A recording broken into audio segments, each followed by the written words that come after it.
저는 그 집에 TV를 좀 갖고 있지 않아요. 거기에는 두 가지 이유가 있는데, 첫 번째 이유는 그 홈쇼핑 채널을 보지 않으려고 제가 갖고 있지 않습니다. 이 채널을 돌리다 보면 홈쇼핑 채널이 계속 나오는데, 그걸 보다 보면 제게 필요하지 않은데도 불구하고 저거 사지 않으면 안 될 것 같은 그런 마음을 갖게 하잖아요. 그래서 어떤 때는 하나의 가격에 세 개를 준다는 말에 그냥 현혹돼서 사기도 하고, 또 어떤 사람들은 야, 이번 기회가 지나가면 다시는 이 기회가 오지 않습니다, 그 말을 믿고 또 이렇게 사기도 해요. 이렇게 충동 구매를 너무 홈쇼핑을 통해서 너무 많이 해서, 그래서 아예 그냥 TV를 없애 버렸습니다. 두 번째 이유는, 사실은 제가 뉴스를 보지 않기 위해서 사실은 TV를 좀 없애 버렸어요. 아주 젊었을 때는 신문을 우리가 좀 많이 읽잖아요. 저도 마찬가지인데, 저는 일반 신문뿐만 아니라 경제 전문 신문까지 구독해서 열심히 읽었던 사람이었습니다. 그런데 지금은 아예 뉴스를 좀 보지 않고 있습니다. 인터넷 뉴스를 보더라도 주로 저는 스포츠에 관계된 뉴스만 좀 주로 보게 돼요. 그래서 제 유튜브를 열면은 그래서 나오는 게 뭐냐, 스포츠, 음악에 관계된 그 자료밖에 나오지는 않습니다. 그렇게 한 이유는 뭐 여러분도 어떤 분은 마찬가지겠지만, 제가 좀 정치에 거리를 두고 싶다는 마음을 좀 많이 갖고 있기 때문에 좀 일부러 그렇게 하고 있습니다. 물론 정치에 관심을 갖지 않겠다라는 그런 의미는 아니고요. 정치인들이 지금 하고 있는 뭐 또 이데올로기 논쟁이라든가 헤게모니 싸움에 좀 거리를 두고 싶다는 마음이 너무 많이 들었어요. 그래야 세상 이데올로기, 이념이 아니라 하나의 말씀을 마음 중심에 받아들일 수 있겠다라는 생각이 너무 강하게 들었어요. 그럴 수밖에 없죠.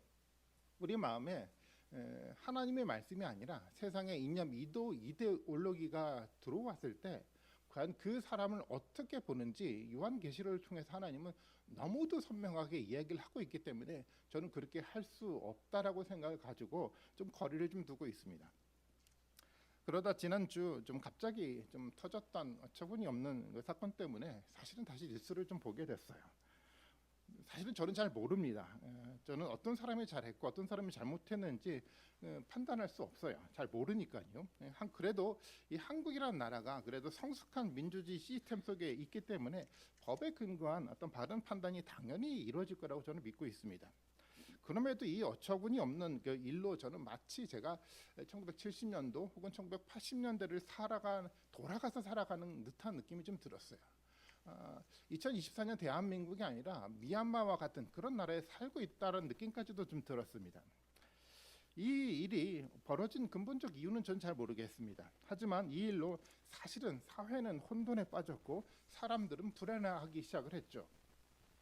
저는 외국에 살 때 제가 굉장히 한국인이라는 것에 대한 자긍심을 갖고 살았던 사람이었어요.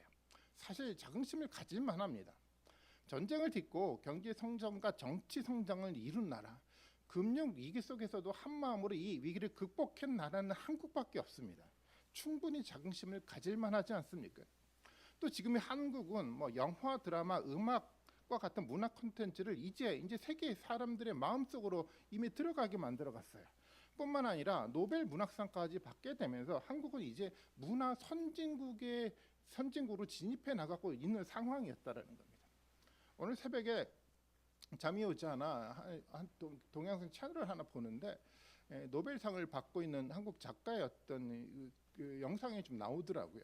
세계 많은 문학가들 앞에서 자신의 어떤 문학에 대한 이해를 쭉 설명하는 그 모습을 보고 많은 외국 사람들이 그것을 진지하게 바라보는 모습을 보니까 정말 가슴이 뭉클해지더라고요. 저는 이런 나라가 한국이라고 생각을 하고 있고, 그렇기 때문에 자긍심을 가지고 저는 당당하게 한국 사람으로 살아야겠다는 마음을 좀 갖고 있습니다. 그런데 이런 어처구니 없는 일이 사실 이렇게 일어날 때마다 이 세계 보도됨을 통해서 사실 한국의 위상은 추락하게 되어 있습니다. 이런 일이 있을 때마다 세계 사람들은 한국을 의심하게 되기 시작을 하죠. 그래서 외국 자본은 빠져나가고 금융시장은 혼돈에 빠질 수밖에 없습니다. 이로 인해 생겨나는 경제적 손실은 감히 계산할 수조차 없는 정말 커다란 어떤 경제적 손실이 우리 가운데 다가옵니다. 그로 인한 고통은 이제 누가 져야 되냐면 국민이 져야 됩니다. 특별히 젊은 세대들이 앞으로 져가야 될 고통이 바로 이런 고통이죠. 특히 어렵게 살아가는 사람들에게는 이런 짐은, 이런 고통은 더 심할 것이라고 생각을 합니다. 이런 무거운 생각을 한 주간 동안 하다가 저는 에스더 7장의 본문을 읽었어요. 그런데 이 에스더 7장이 바로 그런 어리석은 정치인들이 만들어내는 어처구니 없는 사건들에 대한 기록이라는 것을 알게 되고 정말 깜짝 놀랐어요. 과거나 현재나 하나도 다르지 않구나 하는 생각을 좀 하게 되었습니다. 본문에는 중요한 두 명의 정치인이 등장을 하잖아요. 첫 번째는 아하수에로 왕이었어요. 이 왕을 여러분 우리는 에스더를 통해서 보지 않았습니까? 이 왕은요 잔치를 즐겼던 사람이었습니다.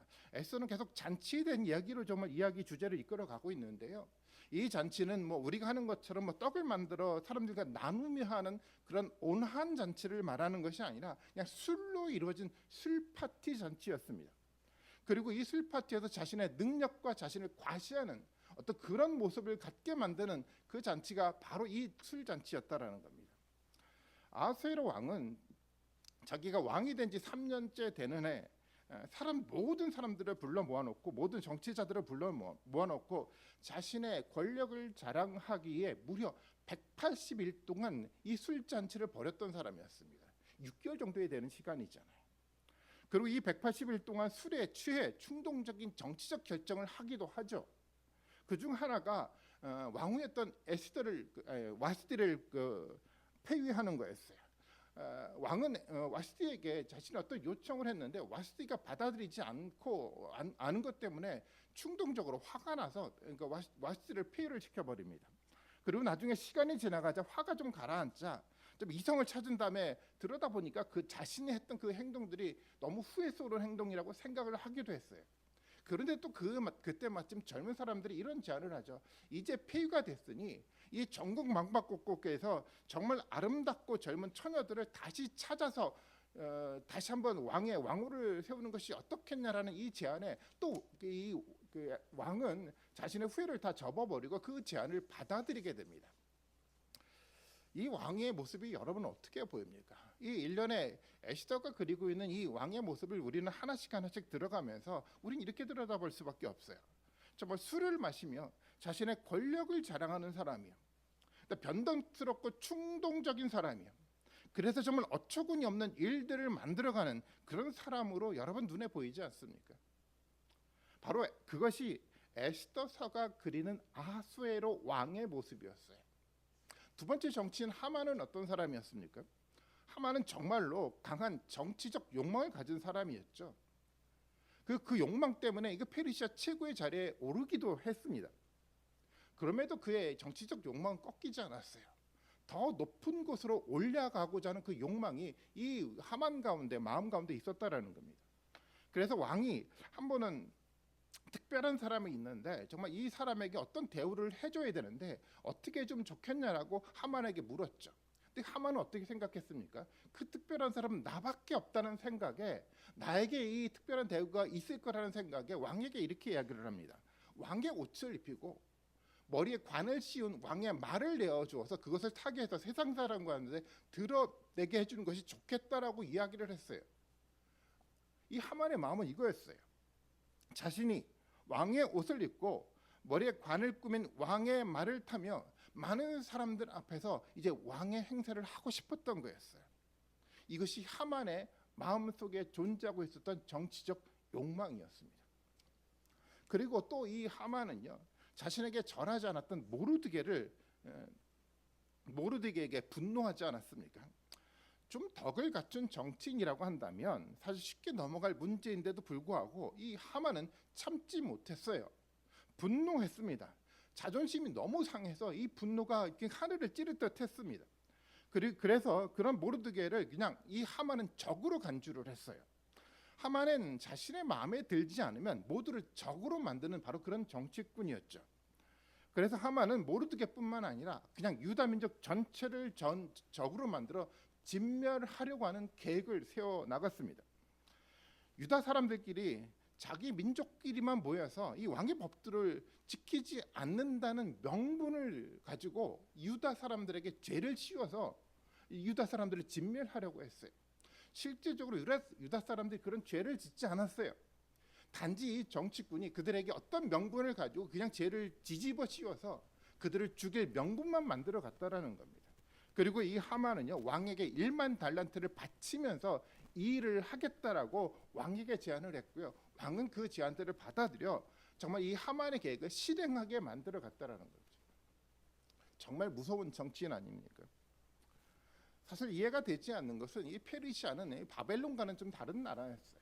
바벨론은 많은 나라를 강제로 억압하는 나라였지만 페르시아는 그렇지 않았어요. 모든 나라의 자치권을 인정해주고요. 그들의 종교까지 회복시켜주는 그런 정책을 펴나가는 나라가 이 페르시아 나라였었습니다.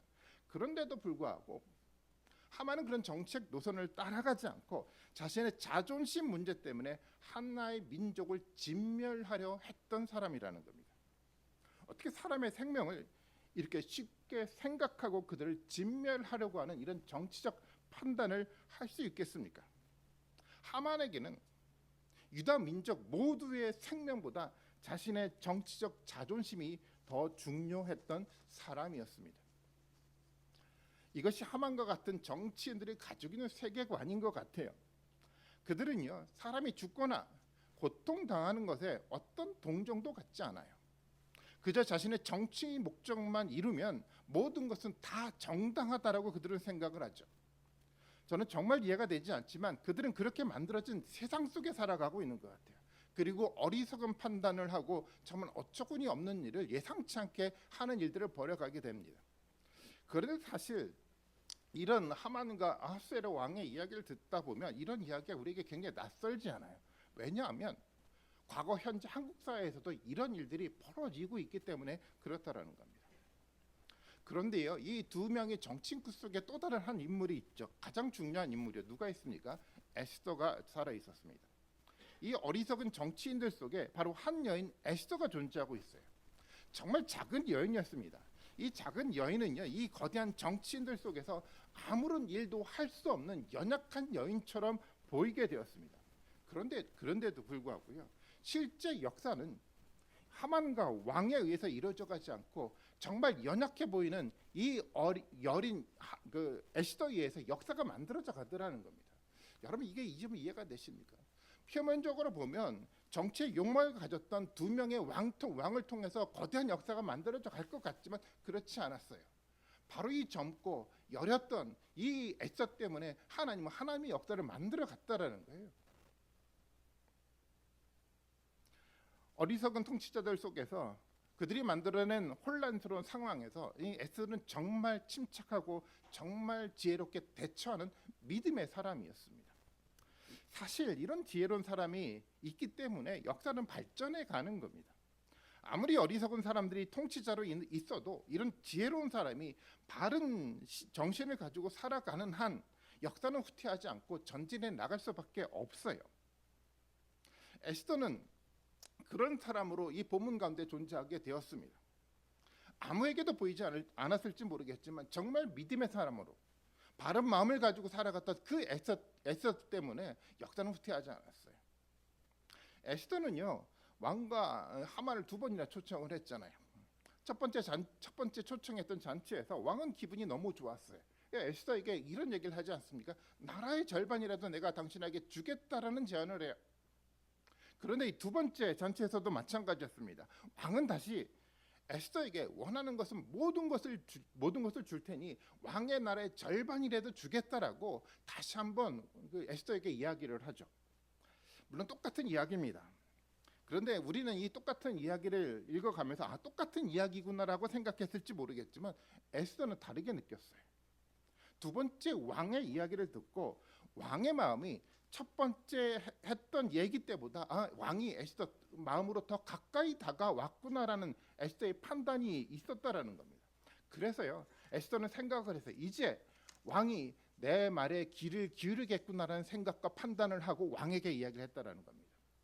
사실 이 상황은 정말 쉽지 않은 상황이었어요. 왜냐하면 유다 민족을 진멸하라고 했던 조서를 누가 내렸습니까? 바로 이 왕이 내렸어요.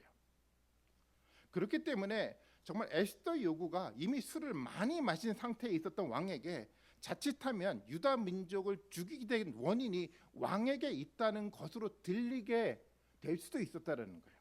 정말 숨막히는 상황이었죠. 긴장되는 순간이었어요. 그런데요 에스더는 정말 침착하게 정말 지혜롭게 믿음을 가지고 이 왕의 이야기를 들어가면서 때가 되었다라고 판단하고 왕에게 거침없이 이야기를 하게 됩니다. 그 이야기가 3절과 4절의 말씀이죠. 사실은 이것은 보통 이야기가 아니에요. 긴장과 어쩌면 정말 죽음의 위기 속에서 드러냈던 이야기라는 겁니다. 3절과 4절의 말씀 보면 이렇게 기록을 하고 있잖아요. 에스더 왕후가 대답하였다. 임금님, 내가 임금님께 은혜를 입었고 임금님께서 나를 어여뻐 여기시면 나의 목숨을 살려주십시오. 이것이 나의 간청입니다. 나의 결례를 살려주십시오. 이것이 나의 소청입니다. 나와 내 결례가 팔려서 이제 망하게 되었습니다. 살육당하게 되었습니다. 다 죽게 되었습니다. 우리가 남종이나 여종으로 팔려가기만 하여도 내가 이런 말씀을 드리지 않을 것입니다. 그만한 일로 임금님께 걱정을 끼쳐 드리지는 않을 것입니다라고 이야기를 했어요. 에스더는요, 자기와 내 결례가 살육당하게 되었다고, 모두가 죽게 되었다라고 얘기를 했어요. 정말 간절한 에스더의 목소리가 이 본문을 통해서 들리지 않습니까? 그리고 에스더는 너무도 조심스럽게 이야기를 해나갔습니다. 나의 민족이 살육당하겠다고 이야기를 하면서도 왕의 심기를 조금도 거스리지 않게 해서 굉장히 조심스럽게 이야기를 해나가고 있는 모습이 보여요. 이런 얘기를 했잖아요. 종으로 팔려가는 정도의 문제라면 내가 왕에게 걱정을 끼쳐드리는 일이기 때문에 말도 하지 않았을 것입니다 라고 이야기를 하면서 아주 조심스럽게 자기 민족에 대한 이야기를 에스더는 던져가고 있었다는 겁니다.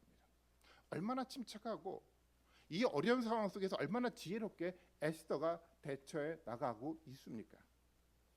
또 우리가 보아야 할 단어가 있는데 이 팔렸다라는 단어예요. 이 팔렸다라는 단어는 사실 수동형 단어입니다. 수동형 단어 속에서 사실은 이 에스더는 주어를 다 삭제해 버렸어요. 실제적으로 이 유다 민족을 진멸하려 했던 사람이요, 주어는 누구였습니까? 왕과 하만이었어요. 그런데 이 조심스럽게 이 에스더는요, 두 명의 주어를 다 생략을 하면서 이 이야기를 진행해 나가고 있다라는 겁니다. 조심스럽게 이 주어를 다 생략하면서 사실은 이 문제의 근원을 누구에게, 하만에게 있다라고 생각하게 만들어 가도록 이 대화를 이끌어가고 있었어요. 왕은 이 에스더의 이야기를 듣고 이렇게 대답을 하죠. 감히 누가 그런 말을 했느냐라고 왕은 이야기를 했어요. 그러자 에스더는 단호하게 대답을 합니다. 바로 하만이 그렇게 했습니다라고 대답을 했어요. 왕은 자기가 내린 조서를 기억하고 있지 못할 수도 있어요. 또 알고 있었을 수도 있습니다. 만약 알고 있었다고 한다면 에스더의 대답은 이렇게 들렸을 거예요. 이 문제는 왕의 책임이 아니라 왕도 속게 한 하만의 책임이다라는 의미를 담아 에스더는 이렇게 이야기했던 것입니다. 얼마나 조심스럽고 얼마나 지혜스럽게 에스더가 이 상황을 이끌어가고 있습니까? 에스더의 이야기를 듣고 왕은 분노할 수밖에 없었어요. 그리고 하만은 왕후 앞에서 사색이 되었다라고 얘기를 하고 있어요. 그럴 수밖에 없죠. 왕후를 죽이려고 했던, 그 민족을 죽이려고 했던 이 일들을 만들어갔던 이 사람에게 대한 분노가 왕에게 차오르기 시작했어요. 왕은 그때요, 좀 마음을 정리하기 위해서 바깥으로 나갔는데 그때 상황이 만들어졌어요. 사실 이제는 상황은 완전히 역전이 된 거잖아요. 누가 위기에 처해졌습니까? 모르드게가 아니라 이제는 하만이 위기에 처하게 됐어요. 그래서 하만은 어떻게 합니까? 에스더에게 다가가서 목숨만 살려달라고 에스더에게 애걸을 하고 있다라는 거예요. 여러분, 이 하만의 모습이 보여갑니까? 정말 당당하게, 정말 정치꾼으로 모든 권력을 가지고 살아갔던 그 사람이 지금 누구 앞에 무릎을 꿇었습니까? 작은 한 여인 에스더 앞에 무릎을 꿇고 제발 살려달라고 애걸하고 있다라는 거예요. 여러분, 이 그림이 보여지십니까? 에스더를 통해서 만들어져가는 역사였어요. 아하술의 왕도 아니었습니다. 그런데 그때 마침 왕이 돌아왔는데 그 왕후에게 애걸하는 모습을 왕은 어떻게 들여다봤냐면 왕후를 범하는 모습으로 이해하고 받아들였다라는 거예요. 정말 어처구니 없죠. 7장 8절의 말씀에 보면 이렇게 기록을 하고 있습니다. 왕이 안뜰에서 술자리를 돌아와 보니까 하만이 에스더가 눕는 침상에 엎드려 있었다. 이것을 본 왕은 뭐라고 얘기를 하죠? 내가 집안에 왕후와 함께 있는데도 저놈이 왕후를 범하고 있구나 하고 소리를 쳤다. 왕의 입에서 이 말이 떨어지자마자 내시들이 달려들어서 하만의 얼굴을 가렸다라고 얘기를 하고 있어요. 하만은 위기를 극복하기 위해서 왕에게 갔는데 그것이 오히려 왕에게 하만을 죽일 분명한 명분을 주게 되었다라는 겁니다. 정말 어처구니 없는 상황들이 만들어져 가지 않았습니까? 하만의 죄는 뭐라고 규정이 되냐면 왕후를 강간했던 죄다라고 정의가 되어 있습니다. 물론 하만은 그런 의도가 없었어요. 하지만 상황이 그렇게 만들어져 가면서 왕이 명확한 명분을 갖게 상황이 만들어져 갔다라는 거죠. 이것이 정치인들의 어떤 모습 아닙니까?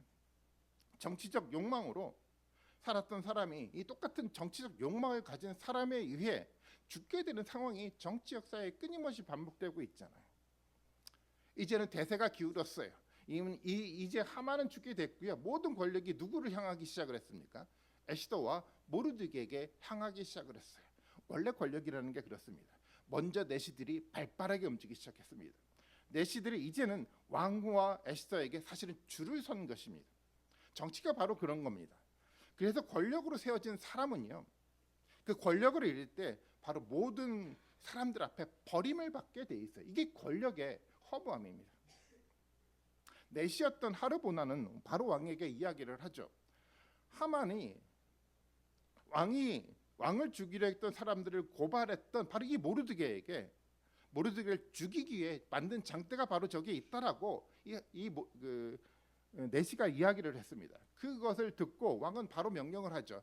그 장대에 모르드게가 아니라 하만을 매달아 죽여라라고 명령을 내렸어요.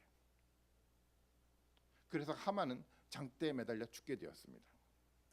이 상황을 그려보면 어떤 모습이 우리 마음 가운데 그려집니까? 정말 어처구니 없는 일이잖아요. 아술의 왕도 마찬가지고 하만도 마찬가지였습니다. 끊임없는 정치적 욕망을 가지고 자신을 과시했던 모든 사람들이야. 근데 그들에 의해서가 아니라 그들이 어처구니 없는 상황들을 맞이해서 사실은 이 장대에 이 정치인들이 죽게 됐다라는 겁니다. 저는 이것이 바로 하나님의 역사라고 생각을 해요. 권력으로 흥한 사람은요, 권력으로 망하게 돼 있어요. 바로 하만이 그렇지 않았습니까? 오늘날도 사실은 다르지 않죠. 자신에게 주어진 권력을 바르게 사용하면 되는데 더 큰 욕망 때문에 권력을 잘못 사용해서 남용하게 되어서 그 권력에 의해 망한 사람이 한국의 정치사에도 많이 등장하지 않습니까? 권력을 남용하는 사람은 언젠가는 망하게 되어 있습니다. 페르시아나 한국과 같은 나라 공동체뿐만이 아니라 이 작은 교회 공동체도 마찬가지예요. 교회에서도 어떤 사람들은 권력에 대한 욕망을 가지고 살아가는 사람들이 있어요. 그들은 욕망 때문에 교회에서 정치만 하다 가장 중요한 신앙의 본질은 다 잃어버리고 왜곡된 신앙을 갖고 살아가게 됩니다. 그런 사람들 너무도 많이 보게 돼요. 정치적 욕망 때문에 신앙의 눈을 뜨지 못한 사람들이요. 그럴 때 그럴듯해 보이는 권력이요. 그렇지만 그것을 추구하다 사람들은 결국 망하게 되어 있습니다. 이것이 에스더가 보여주는 역사의 이야기입니다. 그런데 우리가 7장을 읽어가면서 놓치지 말아야 될 것 한 가지가 있어요. 이 어처구니 없이 벌어지는 일에도 지금 하나님이 개입하고 역사하고 있다라는 겁니다. 7절의 말씀을 세심하게 읽어봐야 되는데 이렇게 본문에서 기록을 하고 있는데 하만이 그 자리에 남아서라는 표현이 있어요. 아람어 번역인이 탈구메는 이렇게 주석을 달아 번역을 하고 있어요. 어떻게 번역을 하냐면 천사가 하만을 에스더 쪽으로 밀었다라고 표현하고 있어요. 하만이 갔는데 이 탈구메 해석의 관점은 어떤 거냐면 하나님이 밀어서 하만이 에스더에게 갔다라고 얘기를 하고 있어요. 이 말은 무슨 말입니까? 지금 이 일이 누구를 통해서 이루어져 가고 있다라는 거죠. 하나님의 의회에서 이루어져 가고 있다는 것을 보여주는 거예요. 저는 이 탈구메 이 해석을 참고할 만하다고 생각합니다. 이 역사 속에서 하나님의 이야기가 등장하지 않지만 실제적으로 하나님이 개입해서 모든 일들을 지금 만들어 가고 있다는 거예요. 아무리 정치가들이 어리석은 판단을 하고 어처구니 없는 일을 만든다고 하더라도 하나님은 그 역사에 개입해서 변함없이 하나님의 역사를 만들어가게 되어 있습니다. 왜 그렇습니까? 그 어처구니 없는 역사 속에서 여전히 변하지 않고 믿음을 가지고 신실하게 살아갔던 하나님의 사람 에스더가 그 사회 가운데 존재하고 있기 때문에 하나님은 그 역사를 발전시켜 나가는 거예요. 에스더는 정말 침착했죠. 왜냐하면 하나님이 이 모든 일에 개입하고 있다는 분명한 믿음을 갖고 있었기 때문에 침착할 수가 있었어요. 하나님이 개입했기 때문이요, 서두르지 않았어요. 하나님이 완성할 것을 믿고 침착하게 하나하나를 세심하게 조심스럽게 일들을 만들어 갔던 사람이 바로 이 에스더였습니다. 그리고 굉장히 지혜로웠습니다. 그래서 자신의 생각을 앞세우기보다 하나님이 개입하셔서 만들어가는 그 역사를 바라보고자 했던 사람이 바로 이 에스더였습니다. 이런 에스더가 있었기 때문에 어리석은 정치인들이 어처구니 없는 일을 만들어가는 그 역사 속에서도 하나님이 개입해서 하나님의 역사를 발전하게 만들어 갔던 것입니다. 역사는 이렇게 만들어져 가요. 우리의 눈에 볼 때 권력자들이 뭔가 역사를 만들어 가는 듯하지만 그렇지 않습니다. 그 속에 누구요? 건강한 사람이요, 바로 하나님 앞에 신실한 믿음을 가진 그 사람이 있기 때문에 하나님은 그 사람을 보고 그 공동체를 역사 가운데 하나님이 이끌어가게 돼 있어요. 이것이 우리가 보고 있는 역사 아닙니까? 사실 우리의 상황도 쉽지가 않아요. 양극화된 사회가 만들어졌잖아요. 서로 대립하고 싸우려고만 하고 있습니다. 이성을 잃은 행동을 하고 정말 어처구니 없는 사회를 만들어 가고 있는 듯해요. 때로는 희망이 보이지 않는다라는 생각까지 하게 됩니다. 그런데 이 사회에 하나님의 정의를 가진 하나님의 사람이요, 하나님의 교회 공동체, 건강한 시민이 있다고 한다면 이 사회는 무너지지 않습니다.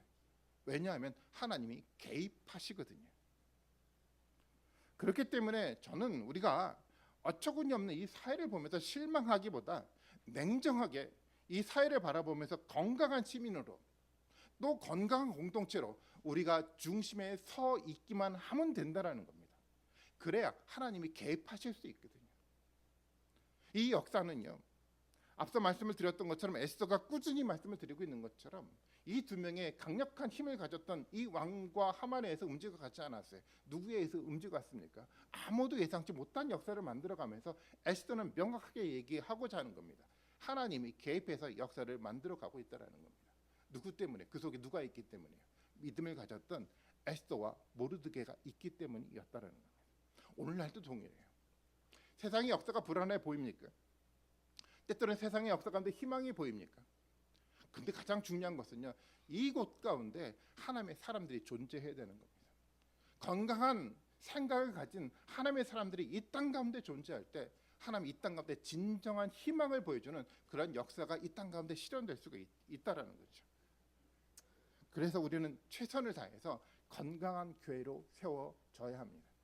정말 최선을 다해서 에스더와 같이 정말 침착하고 지혜로운 믿음을 가지고 하나님 앞에 굳건하게 서면 된다라는 겁니다. 그러면 하나님이 개입해서 역사를 만들어가게 되어 있습니다. 저는 그러기 위해서 우리는 먼저 첫 번째 에스더처럼 침착하고 아주 지혜롭게 살아가야 된다라고 생각을 해요. 그렇지 않으면요, 세상의 역사에 매몰돼서 우리도 세상이 만들어낸 어떤 진영 논리에 빠져 세상 사람들처럼 흥분하며 살아갈 수밖에 없다라는 거죠. 그리고 두 번째는요, 우리는 하나님이 이 사회에 우리 공동체 가운데 개입하셔서 역사를 이끌어간다는 명확한 믿음을 가지고 살아가야만 하는 겁니다. 한국 사회가 만들어가는 것처럼 진보와 보수와 같은 어떤 진영에 속해서 세상 정치인들이 만들어가는 그 희망을 여러분 의지하면 안 돼요.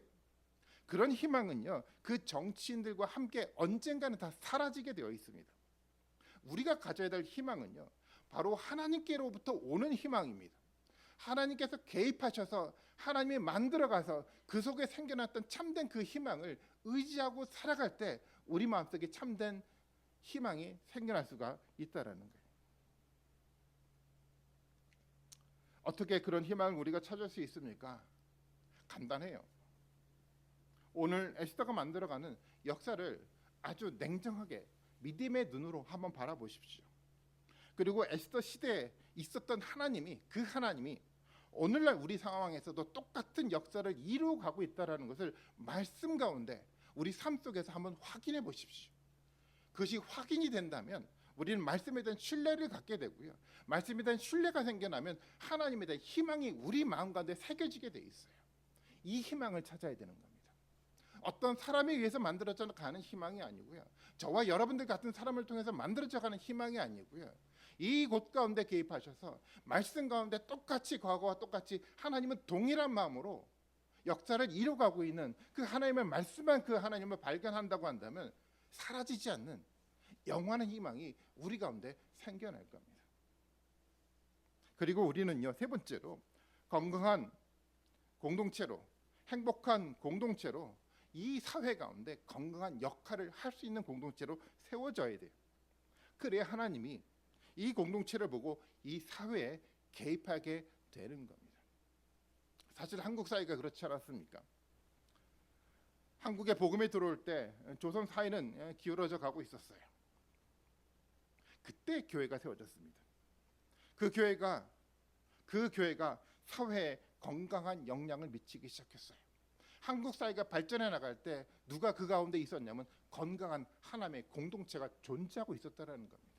하나님은 그 건강한 공동체 때문에 하나님의 개입하셨고, 그래서 이 한국 사회 가운데 정말 누구도 따라가지 못하는 정말 자긍심을 가질 만한 하나님의 나라로 만들어가지 않았습니까? 이것이 우리가 바라봤던 하나님의 역사였습니다. 하나님 지금도 변하지 않아요. 오늘 우리가 살아가는 지금 시대는 정말 혼돈스러울 수도 있습니다. 이해가 되지 않는 상황 속에서 생겨나는 걱정과 두려움이 우리 가운데 있을 수도 있어요. 하지만 정말 이 속에 하나님의 사람이 있다고 한다면, 이 속에 하나님의 사랑을 가지고 열망하는 사람이 이곳 가운데 있다고 한다면 하나님은 이 사회를 포기하지 않아요. 하나님 개입하셔서 하나님의 역사를 만들어가는 겁니다. 이것이 에스더가 보여주는 우리를 향한 하나님의 교훈이라고 저는 믿고 있습니다. 우리는 지금 쉽지 않은 상황 속에 살아가고 있잖아요. 분열된 어떤 그 상황 속에서 만들어가는 상처와 아픔들이 우리 가운데 너무도 가득합니다. 이 사회 속에서, 이 공동체 속에서 우리는 정말 건강하게 바르게 다시 시작해 나가야 되는 겁니다. 앞서 우리 집사님이 기도해 주셨던 것처럼 우리 삶들을 냉정하게 들여다볼 수 있어야 돼요. 내가 정말 건강했는지, 남을 탓하기 이전에 과연 내가 그들 앞에 정말 건강한 모습으로 바르게 믿음 가운데 세워져 갔는지를 들여다볼 수 있어야 되는 겁니다. 그런 마음이 우리 가운데 세워져 갈 때 하나님 이 공동체 가운데 개입하실 겁니다. 그리고 우리가 꿈꾸던 하나님의 건강한 공동체를 우리를 세워갈 거라고 저는 믿고 있습니다.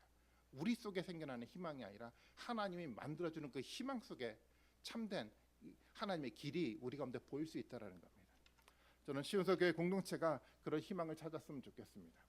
거대한 정치인들이 만들어가는 혼돈된 역사가 아니라 그 속에 믿음의 사람 때문에 하나님이 개입하셔서 만들어가는 그런 위대한 역사예요. 바로 이 시온서교회 공동체가 그런 공동체로 세워져서 정말 우리가 세상의 어떤 논리가 아니라 바로 하나님의 말씀 중심으로 살아가는, 그래서 하나님의 축복을 경험하는, 그런 은혜를 경험하는 모든 하나님의 사람이 되기를 주님의 이름으로 축원드리겠습니다. 같이 한번 기도하시겠습니다. 같이 한번 이 시간 기도할 때 먼저 한국 사회를 위해서 많이 기도해 주셨으면 좋겠어요. 하나님은 우리 한국 사회 가운데 너무도 많은 축복을 주셨어요. 정말 자긍심을 가질 만한 위대한 역사를 이루어갔습니다. 그런데요, 이 역사는 우리가 잘나서 된 것이 아니에요. 하나님이 개입하셨기 때문에 이런 역사가 만들어져 갔습니다. 우리는 그것을 망각하죠. 교회가 때때로 망각했습니다. 우리가 뭔가 해서 만들어졌다고 망각했어요. 그렇지 않아요. 하나님이 개입하셔서 만들어간 은혜의 축복이었어요. 이 은혜 축복을 우리가 망각하지 않고 정말 다시 한번 겸손하게 우리가 설 수 있는 그런 사람들이 될 수 있게 되라고 여러분 기도하시고, 우리가 건강하게 서갈 때 이 사회 또는 혼란이 아니라 정말 건강한 영향을 끼치는 하나님의 교회를 세워갈 수 있게 해달라고 이 시간 같이 한번 기도하길 원합니다. 기도하시겠습니다.